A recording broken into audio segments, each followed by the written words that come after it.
بسم اللہ الرحمن الرحیم۔ السلام علیکم،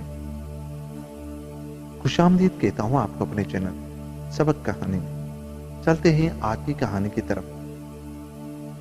ایک غریب عورت تھی، اس کے یہاں ایک لڑکا پیدا ہوا۔ پنڈتوں اور نجومیوں نے کہا کہ یہ لڑکا بڑا خوش قسمت ہے، 14 برس کی عمر میں بادشاہ ہوگا۔ ایک دن ایسا اتفاق ہوا کہ بادشاہ بھی اس گاؤں سے گزرا۔ اس کے آدمیوں نے اس کو یہ خبر پہنچائی کہ ایک لڑکا ایسا پیدا ہوا ہے جو 14 برس کی عمر میں شہزادی سے شادی کرے گا۔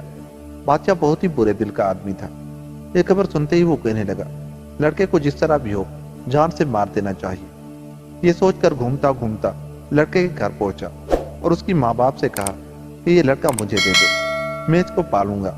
پہلے تو ماں راضی نہ ہوئی، مگر بادشاہ کے ڈرانے اور دھمکانے سے مجبوراً راضی ہو گئی۔ بادشاہ لڑکے کو لے کر ایک جنگل میں گیا اور وہاں ایک باکس میں بند کر کے دریا میں چھوڑ دیا۔ بادشاہ جس وقت باکس کو دریا میں ڈال رہا تھا، جنگل کی پریاں سیر کے لیے آئی ہوئی تھی۔ یہ دیکھ کر پریاں رک گئی۔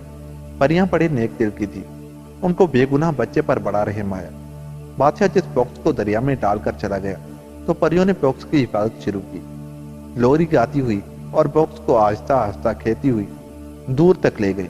خدا کا کرنا ایسا کہ دریا کے کنارے ایک بہت بڑے زمیندار کا مکان تھا۔ اس زمیندار کی کوئی اولاد نہ تھی۔ اس دن زمیندار کی بیوی نہانے آئی ہوئی تھی۔ اس نے تیرتا ہوا باکس دیکھا تو اپنے آدمی بھیج کر نکلوایا۔ یہ دیکھ کر بہت خوش ہوئی کہ باکس میں ایک بہت خوبصورت بچہ لیٹا ہوا ہے۔ بچے کو پا کر بہت خوش ہوئی اور مارے خوشی کے کلیجے سے لگا لیا، منہ چوما اور کچھ گھر چلی گئی۔ گھر پہنچ کر شوہر سے کہا کہ خدا نے اپنی طرف سے مجھ کو یہ بچہ دیا ہے، میں اس کو اپنا بیٹا بناؤں گی، اس کو پالوں گی۔ شوہر بھی بڑا خوش ہوا کہ منہ مانگی مراد پائی۔ زمیندار کی بیوی نے بڑی محنت سے لڑکے کو پالا۔ ہوتے ہوتے 14 برس ہو گئے۔ بچہ جوان ہو کر بہت ہی خوبصورت نکلا۔ زمیندار اور اس کی بیوی دونوں لڑکے کو دیکھتے اور مارے خوشی کے پھولے نہ سماتے۔ ایک دن بادشاہ شکار کھیلنے گیا، چلتے چلتے بہت دور نکل گیا اور رات ہو گئی۔ بادشاہ نے سپاہیوں کو دوڑایا کہ جا کر دیکھو کہیں کوئی ٹھہرنے کی جگہ ہے۔ سپاہیوں نے آ کر عرض کیا کہ حضور، جہاں سے تھوڑی دور پر دریا ہے اور اس کے کنارے زمیندار کا مکان ہے۔ بادشاہ سپاہیوں کے ساتھ زمیندار کے مکان پر پہنچا۔ زمیندار نے بڑی عزت کی، خوب کھلایا پلایا۔ جب بادشاہ کھا پی چکا تو اس نے زمیندار سے پوچھا کہ تمہارے کوئی لڑکا بھی ہے؟ زمیندار نے اس لڑکے کی طرف جو نزدیک ہی کھڑا تھا اشارہ کر کے کہا کہ میرا اپنا لڑکا تو کوئی نہیں، مگر مجھ کو بھی اللہ نے یہ دولت دے ہی دی، بس اب یہی میرا لڑکا ہے۔ بادشاہ نے پوچھا تم کو یہ لڑکا کہاں اور کیسے مل گیا؟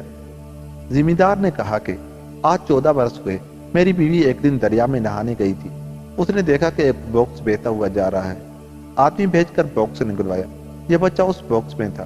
میری بیوی اس بچے کو دیکھ کر بہت خوش ہوئی اور اپنا لڑکا بنا کر پال لیا۔ ہمارا یہ بچہ اب 14 برس کا ہے اور یہی ہماری پونجی ہے۔ بادشاہ زمیندار کی باتیں سن کر سوچ میں پڑ گیا۔ بادشاہ سمجھ گیا کہ یہ وہی لڑکا ہے جس کو اس نے باکس میں بند کر کے دریا میں پھینک دیا تھا۔ بادشاہ لڑکے کی جان لینے کے لیے نئی ترکیبیں سوچنے لگا۔ آخر ایک ترکیب سوجھی گئی۔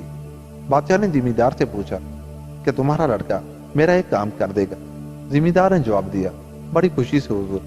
بادشاہ نے کہا کہ اچھا، اپنے لڑکے کو میرا یہ خط دے، کہو کہ فوراً شاہی محل چلے جاؤ اور رانی کو یہ خط دے دے۔ زمیندار نے ہاتھ باندھ کر عرض کیا کہ رات کا وقت ہے، راستہ میں بڑا گھناؤنا جنگل پڑتا ہے، اگر کوئی حرج نہ ہو تو کل صبح کو لڑکا چلا جائے۔ بادشاہ نے کہا نہیں، وہ ابھی اور اسی وقت جائے گا۔ زمیندار نے لڑکے کو خط اور بہت سی دعائیں دے کر اللہ کے سپرد کیا۔ لڑکا بڑا بہادر تھا، ماں باپ کا کہا مانتا تھا، حکم پاتے ہی روانہ ہو گئے۔ لڑکا آدھی رات کے قریب جنگل کے بیچ میں پہنچا، تھک گیا تھا، نیند آنے لگی۔ ایک درخت کے نیچے پڑ کر سو رہا۔ لیٹتے ہی وہی پریاں جنہوں نے اس کی جان دریا میں ڈوبنے سے بچائی تھی اس کے پاس پہنچی۔ پریوں نے اس کے ہاتھ سے خط لے لیا اور کھول کر پڑھا۔ اس میں لکھا تھا، جیسے ہی یہ لڑکا پہنچے اس کو فوراً قتل کر ڈالو۔ پریوں نے کہا کہ اچھا یہ بات ہے۔ وہ خط رکھ لیا اور دوسرا خط لکھ کر لڑکے کے پاس چھوڑ گئی۔ اس میں لکھا تھا، جیسے ہی یہ لڑکا محل میں داخل ہو اس کو فوراً شاہی لباس پہنانا اور شہزادی سے شادی کر دینا۔ ابھی رات باقی ہی تھی کہ لڑکے کی آنکھ کھل گئی۔ جلدی جلدی چل کر سورج نکلتے ہی محل پر پہنچ گیا اور رانی کو خط دے دیا۔ رانی نے خط میں بادشاہ کا حکم پڑھا۔ تعجب سے کبھی خط پڑھتی، کبھی لڑکے کو دیکھتی، بار بار خط کو پڑھتی۔